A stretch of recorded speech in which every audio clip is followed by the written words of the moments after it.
নমস্কার, আপনারা সবাই কেমন আছেন? আশা করি সবাই ভালো আছেন, ভালো থাকবেন, সুস্থ থাকবেন। আজকে আপনাদেরকে মটন রেসিপিটা দেখাচ্ছি। মটনটাকে আমি ভালো করে ধুয়ে নিয়েছি। তারপর আমি এখানে স্বাদ মতো লবণ দিলাম। তারপর এক এক করে আমি এখানে মশলাটা অ্যাড করব। আপনারা দেখতে থাকুন। দিলাম পরিমাণ মতো হলুদ গুঁড়ো। যতটুকু মটন নেবেন সেই পরিমাণে আপনারা মশলাটা অ্যাড করবেন। দিলাম সরষের তেল।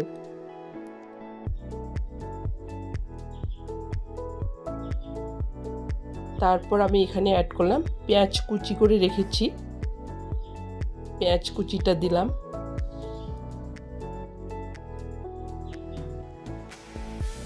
দিয়ে তারপর আমি মশলা পেস্ট করে রেখেছি, তারপর পেঁয়াজ কুচি দিলাম।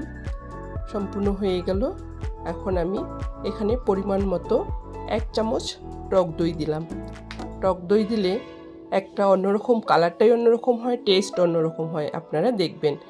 আর এখানে আমি মশলাগুলো করেছিলাম যে বলছিলাম আগেই, তো একসঙ্গে বেটে রেখেছিলাম, ওটা দিয়ে দিলাম। মশলাতে ছিল আদা, জিরে, কাঁচা লঙ্কা আর একটু রসুন দিয়েছিলাম। আর এই রসুনগুলো আমি গোটা গোটা রেখেছি। ছোটোবেলায় যখন মাংস খেতাম আমার বাবা নিয়ে আসতো, তখন প্রত্যেক দিনেই মটন রান্না করলে তাতে গোটা রসুন থাকবেই। এটা আমাদের অভ্যেস হয়েছে ছোটোবেলা থেকেই। তাই মটন রান্না করলে রসুন না দিলে ভালোই লাগে না। এখন আমি এটাকে ভালো করে মেখে ফ্রিজে রেখে দিব হাফ অ্যান আওয়ার, 1 ঘন্টা। এই যে ফ্রিজ থেকে আমি এখন এটা বের করে নিলাম। ঢেকে রেখেছিলাম, নেওয়ার সময় খোলা দেখালাম।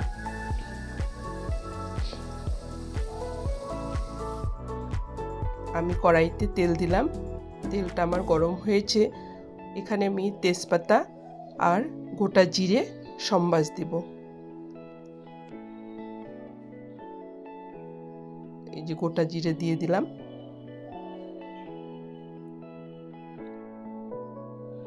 এটা গরম হয়ে গেছে, আমি এখন এতে মটনটা অ্যাড করলাম। মটনটা দিয়ে কিছুক্ষণ নাড়াচাড়া করে তারপর আমি এটাকে ঢেকে দিব। একটা গামলা দিয়ে ঢেকে দিলাম।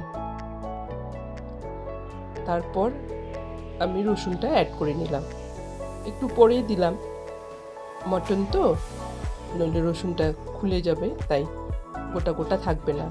আর মটনে গোটা রসুন না দেখলে ভালো লাগে না। আবার ঢেকে দিব।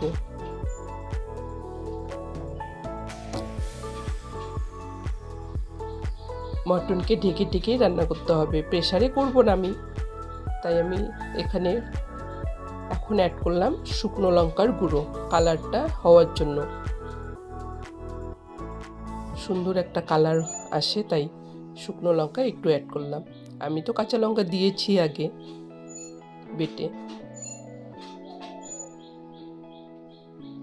ভালো করে কষিয়ে নিব। তারপর আমি এদিকে আলাদাভাবে, এটা আমার মায়ের কাছে শেখা, মা মটন রান্না করলে গরম জল দিয়েই দিত।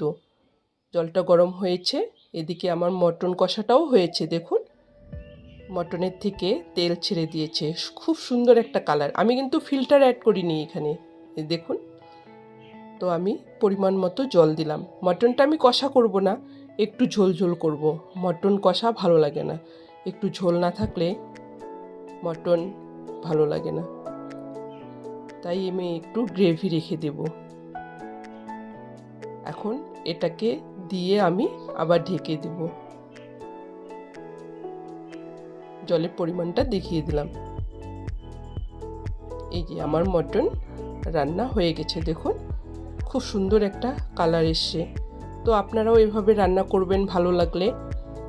আমার ভিডিওটা যদি আপনাদের ভালো লাগে লাইক, কমেন্ট, শেয়ার করবেন। ভালো থাকবেন, সুস্থ থাকবেন। আবার দেখা হবে অন্য ব্লগ।